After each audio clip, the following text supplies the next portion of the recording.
ఇక్కడ ఈ రెండో చర్చ ఏం జరుగుతుందంటే ఓయూలో రెండు బంజారా గ్రూపులు కొట్టుకొని ఒకరు మంగ్లీకి అనుకూలంగా మరొకరు వ్యతిరేకంగా మాట్లాడుతున్నారు, ఇద్దరు ఫేమ్ కోసం ట్రై చేస్తున్నారు అన్నది కొందరు చేస్తున్న ఎలిగేషన్.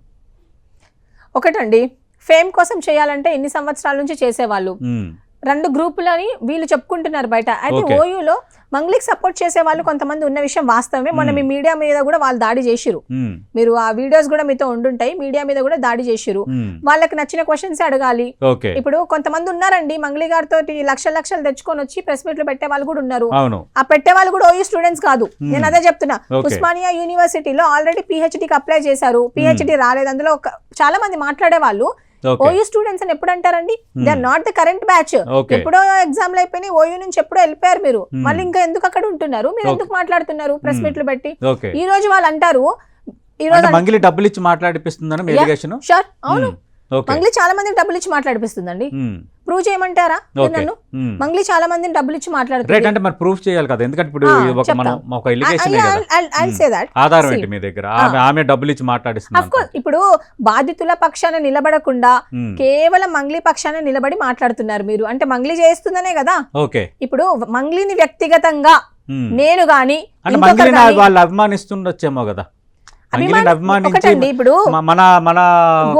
కాబట్టి మనం ఆమె తరపున మాట్లాడాలని అనుకోవచ్చు కదా. మనం ఎన్నిసార్లు మాట్లాడతారండి? ఒక్కసారైనా జాతి బిడ్డల గురించి మాట్లాడాలా కదా. గోర్ బంజారా అని పెట్టుకున్నారు మీరు. అంటే కొన్ని శివలాల్ పేరు మీద గోర్ బంజారా పేరు మీద పెట్టుకున్న మీ సంఘాలు ఏవైతే ఉన్నాయో, ఈ రోజు మీ సంఘాలు ఏం చేయాలా? బాధితుల దగ్గరికి పోయి ఎవరెవరు నిజంగా బాధితులు ఉన్నారా అని తీసుకొని రావాలి. కానీ ఈ రోజు మేమేం చేసినాం, we worked in the ground. మేము బాధితుల్ని తీసుకొని వచ్చి చూపిస్తున్నాం ముందు. వీళ్ళు బాధితులు ఇప్పటికైనా వచ్చి వీళ్ళకి సహాయం చేయండి అంటే వాళ్ళని పెయిడ్ ఆర్టిస్టులు అంటారు. బాధితులు ఎట్లా పెయిడ్ ఆర్టిస్టులు అవుతారండి? ఎప్పుడైతే మంగ్లీ గారి గురించి ఒక అలిగేషన్ వచ్చినప్పుడు అలిగేషన్ కి ఆన్సర్ చేయకుండా దానికి ఎవరు చేయాలి? మంగ్లీ గారు చేయాలి ఆన్సరబుల్. వీళ్ళేదో చొక్కాలు చింపుకొని మేము మంగ్లీ ఫ్యాన్స్ అని చెప్పేసి అది ఇది అంటే this is not right. Allegation కాదు, డబ్బులు ఇచ్చినందుకే మీరు చేస్తున్నారు.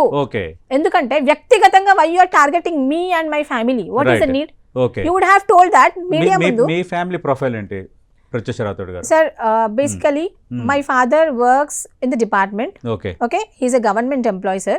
కాకపోతే మా నాన్నగారికి నేను చేసే వాటికి ఎటువంటి ఇన్వాల్వ్మెంట్ లేదు. మా నాన్నగారు ఒకటే చెప్పారు, ఇప్పుడు I'm 18+. So this is your life, నువ్వు పోరాడుతున్నావు. ఇప్పుడు జాబ్ నాది మిస్ అయింది సార్. ఓకే, GO29 వల్ల నేను నష్టపోయినాను. సో నీ పోరాటం నువ్వు చేసుకో. I have nothing to do with this. ఎందుకంటే నీతో పాటు నాకు మిగతా పిల్లలు కూడా ఉన్నారు, వాళ్ళని కూడా నేను చూసుకోవాలి. I have a family who needs me అని మా ఫాదర్